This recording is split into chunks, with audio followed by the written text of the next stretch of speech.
Assalamualaikum warahmatullahi wabarakatuh. Alhamdulillah, pada kesempatan hari ini kita bisa melanjutkan pembelajaran dengan materi pendekatan, model, dan metode pembelajaran IPA di SD atau MI yang diampu oleh beliau Bapak Damar Septian MPD dan kami dari kelompok 3 yang beranggotakan Ali Ridho dan Henifatus Saadah. Pada kesempatan kali ini, kami akan membahas tentang yang pertama, pengertian IPA, yang kedua, apa hakikat pendekatan pembelajaran IPA di SD atau MI, dan yang ketiga, bagaimana metode pendekatan pembelajaran IPA di SD atau MI, dan yang keempat, apa saja model pendekatan pembelajaran IPA di SD atau MI. Poin yang pertama, pengertian ilmu pengetahuan alam. Ilmu pengetahuan alam berkaitan dengan cara mencari tahu tentang alam secara sistematis, sehingga ilmu pengetahuan alam bukan hanya penguasa kumpulan pengetahuan yang berupa fakta-fakta, konsep-konsep, atau prinsip-prinsip saja, akan tetapi juga merupakan suatu proses penemuan. Merujuk pada pengertian IPA tersebut, maka dapat disimpulkan bahwa hakikat IPA meliputi 4 unsur utama. Yang pertama, sikap. Pengertian dari sikap ini yaitu rasa ingin tahu tentang benda, fenomena alam, makhluk hidup, serta hubungan sebab akibat yang menimbulkan masalah baru yang dapat dipecahkan melalui prosedur yang benar. Yang kedua yaitu proses. Pengertian dari proses ini yaitu prosedur pemecahan masalah melalui metode ilmiah. Yang ketiga produk, yaitu berupa fakta, prinsip, teori, dan hukum. Dan yang terakhir yaitu aplikasi, penerapan metode ilmiah dan konsep IPA dalam kehidupan sehari-hari.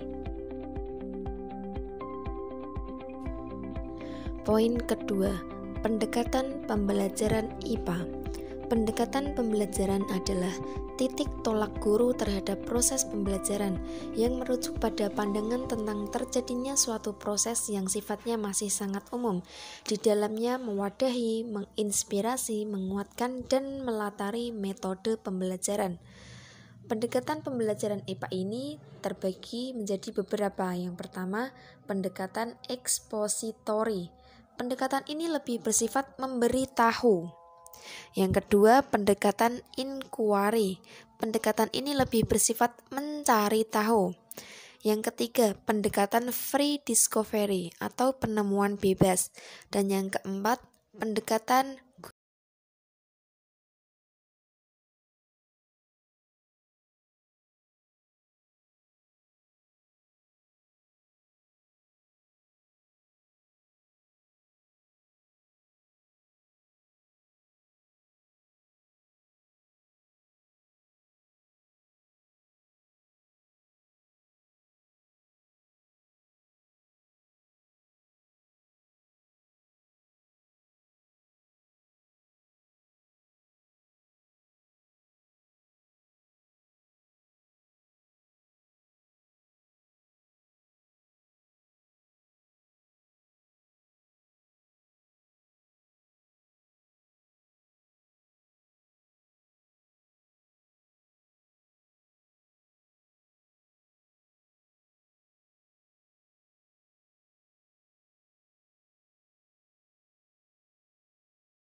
kekuasaan atau keterampilan tertentu kepada para siswa.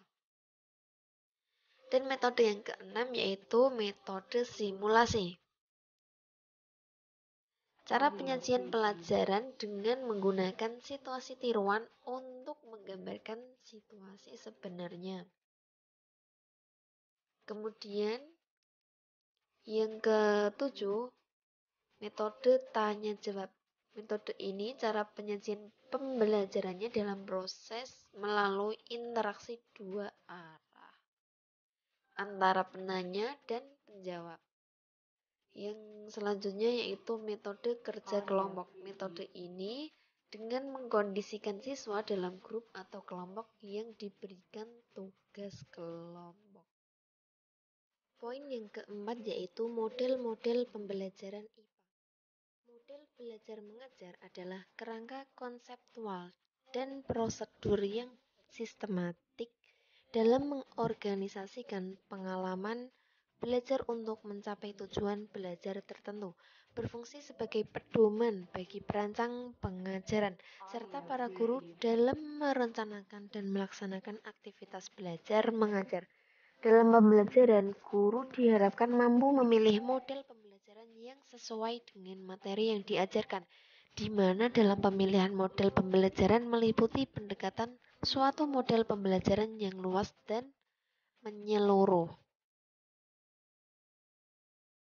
Bruce Joyce dan Marsawel dalam Deddy Supriyawan dan Ahmad Biyamin Surasega pada tahun 1990 mengetengahkan 4 kelompok model pembelajaran yang terdiri yang pertama yaitu model interaksi sosial.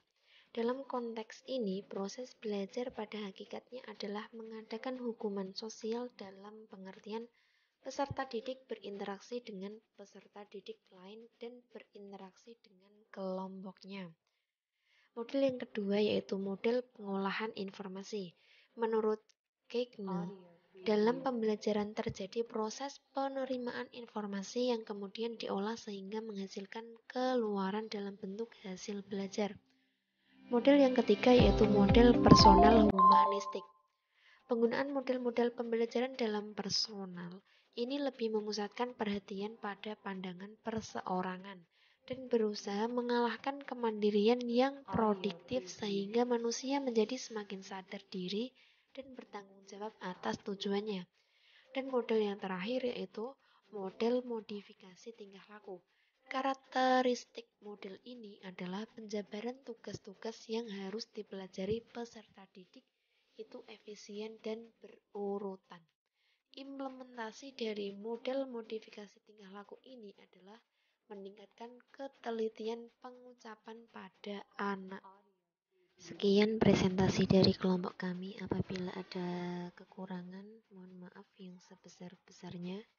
Billahi taufiq wal hidayah. Wassalamualaikum warahmatullahi wabarakatuh.